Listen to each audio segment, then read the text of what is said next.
So in Europe, you have three different regions. You have the south, you have the center, the north. So I would group them together, the center and the north, because they're more cold. For example, you need more time to warm them up, and they'll take information more objectively. Of course, you can use funny content and so on to entertain them, but a lot of the decisions will be made based on the relationship with them. Everyone, I think everyone in the B2B world right now is taking these decisions based on the relationship. And sometimes, very often, they're biased towards the relationship with X vendor or Y vendor. In Northern Europe, I would say Central Europe, you would take a decision based mostly on, like, when you market to them, I would say you have to show them more details because that will make the difference. In price, I think price also matters.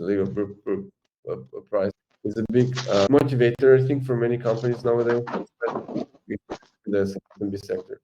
South of European South is a bit different.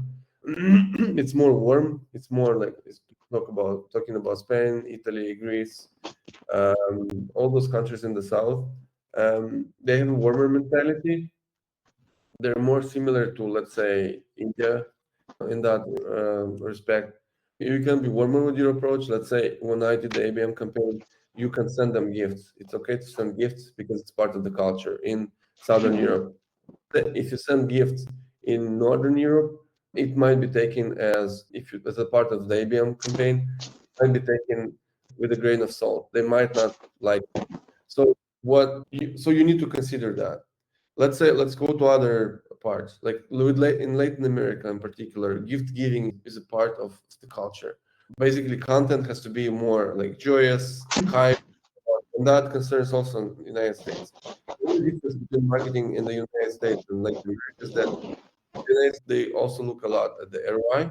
Meanwhile, in Latin America, they have less money, so for them the price will matter less because North America is richer.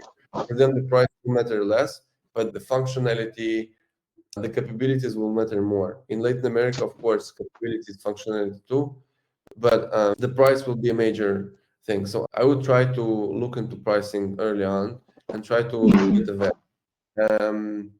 So now let's go into Asia. In Asia, the relationships are very secular, I would say. In the Philippines, in Malaysia, in Indonesia, for example, Vietnam.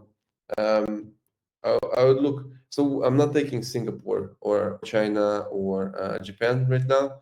I'm talking about Southeast Asia, maybe particularly India, Thailand as well. Price should look into pricing first of all, and your messaging has to be soft, very, I would say, permissive. It's like you talk to you as third person singular. You show a lot of respect to people.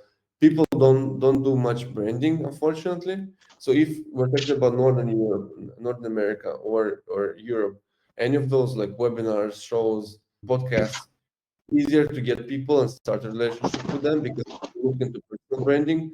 In Asia, people don't look into personal branding, not yet. So they're more as a part of the organization. Organization.